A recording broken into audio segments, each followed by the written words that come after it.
In this episode, we explore the fact that you want him, you just can't make the first move, and you've decided that means something's wrong with your desire. That's not what that means.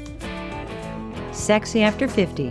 Improve sex and intimacy by healing your nervous system so you finally feel turned on and confident. So hang out with me today until the very end because there's 3 really important things I want to teach you. First, you're going to learn why your brain files initiating sex under danger, not desire, and why that distinction changes everything.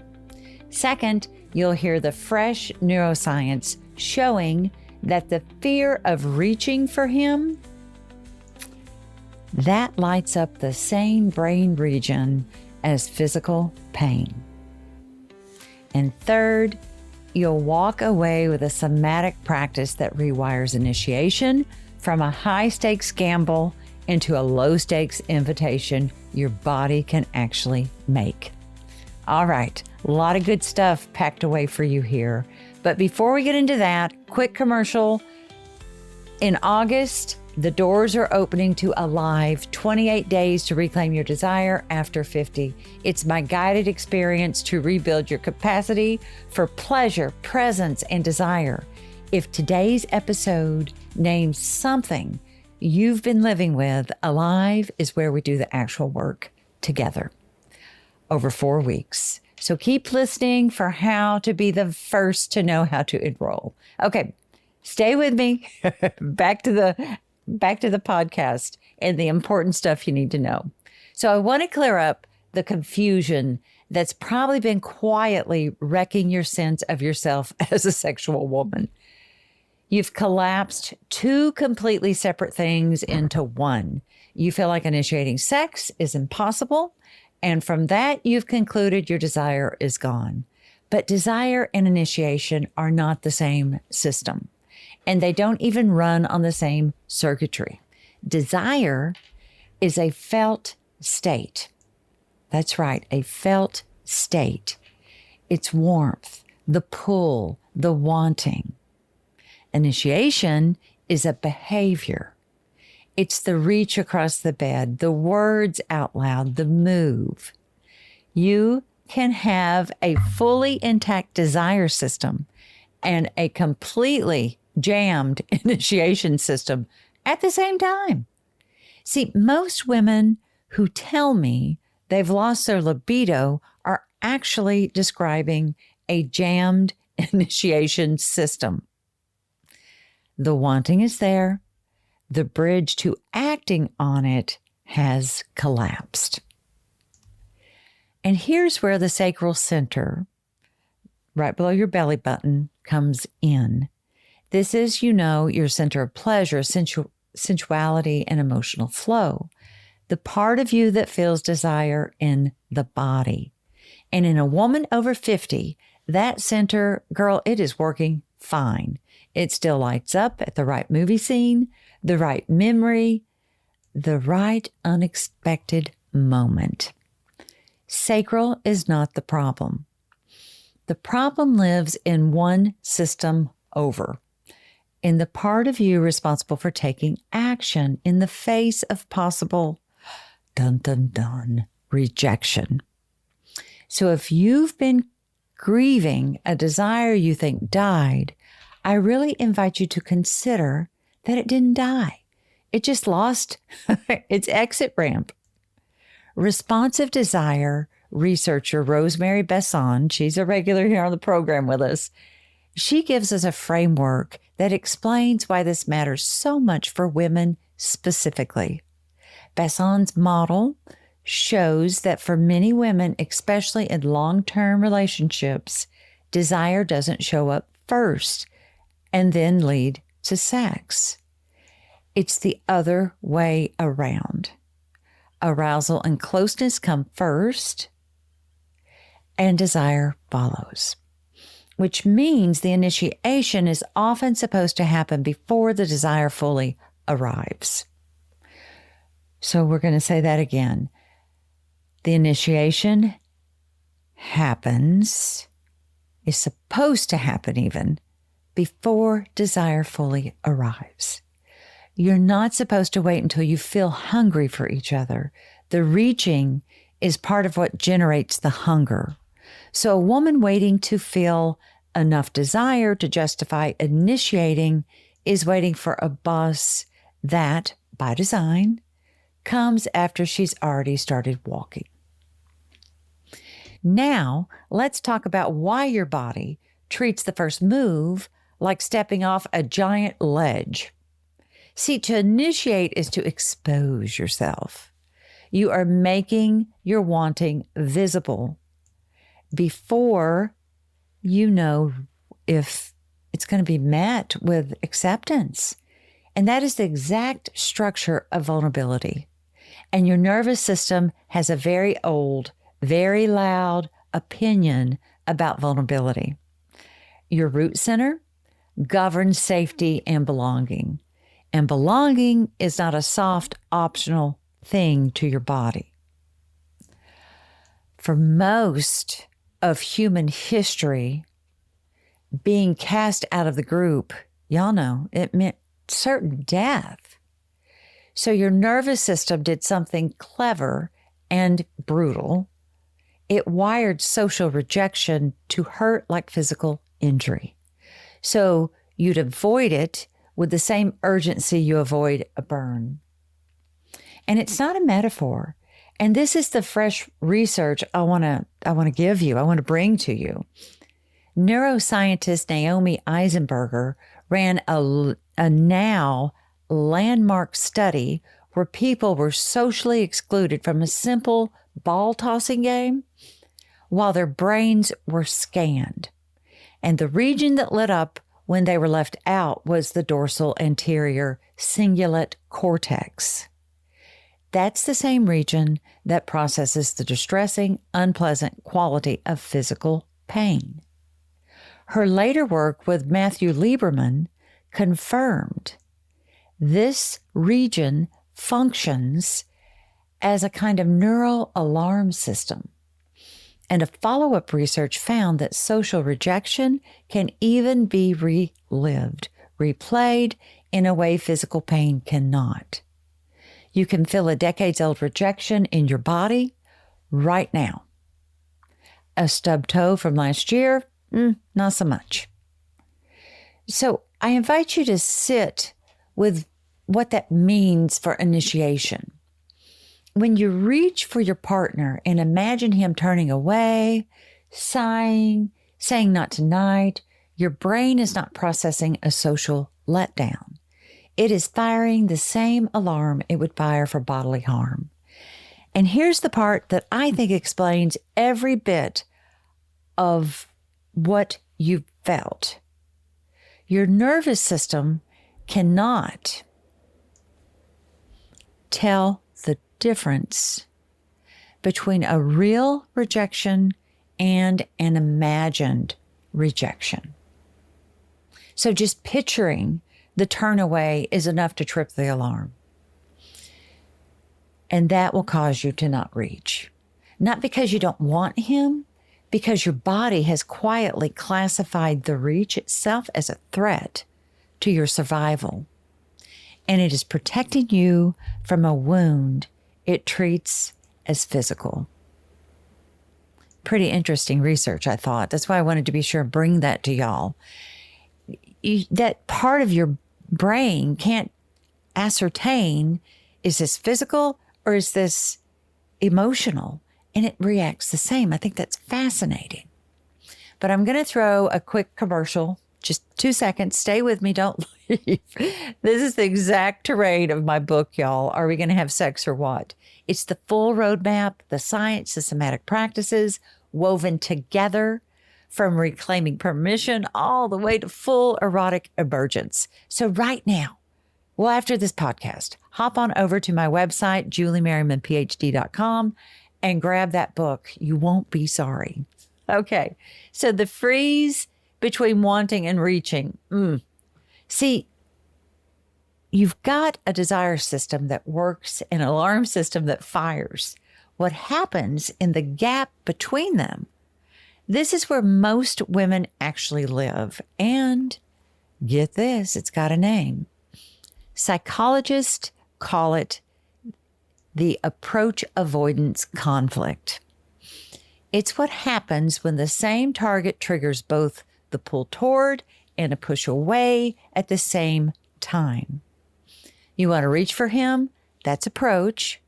Your body flags the reach as dangerous. That's avoidance. Both signals fire at once, and the result is not a decision. It's a freeze. You lie there wanting and not moving, and you're running the calculation over and over, and the moment passes. Then you tell yourself you must not have wanted it really that badly, which is exactly the wrong conclusion. The wanting was there. It just got canceled out by that alarm right at the point of action. Your solar plexus center, right here above your belly button, is the seat of agency and personal power, the part of you that acts on your own behalf.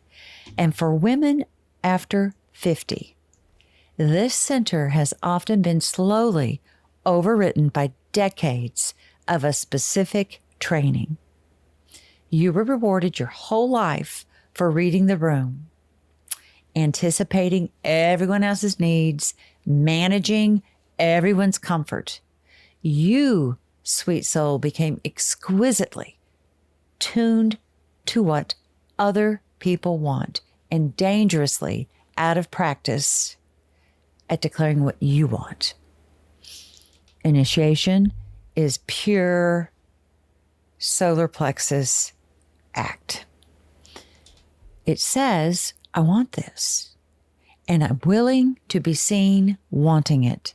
If that center has spent 30 years in service to everyone else, it is not weak. It is just deeply unpracticed at pointing the wanting inward and acting from it. We can look at Cindy Meston's research on the autonomic nervous system and female arousal. And this adds the physiological layer that we need right here. Her work shows that the sympathetic branch, the activation branch, has a complicated relationship with women's arousal. A moderate amount can amplify it, but a flood of it, the kind that comes with genuine threat, shuts arousal down entirely. When your body reads the first move as danger, see, it dumps that flood. So even in the rare moment you push through the freeze and reach anyway, you can arrive at the encounter already flooded, already braced, and then wonder why your body won't respond. It's not that you don't want him. It's that you approached through the threat door instead of the safety door, and your body armored on the way in. So here's the reframe that changes how you approach every night from now on. You have been treating initiation as something you do to earn closeness, reach, risk, and if it goes well, you get connection. But your nervous system works in the opposite order. It needs to feel the safety first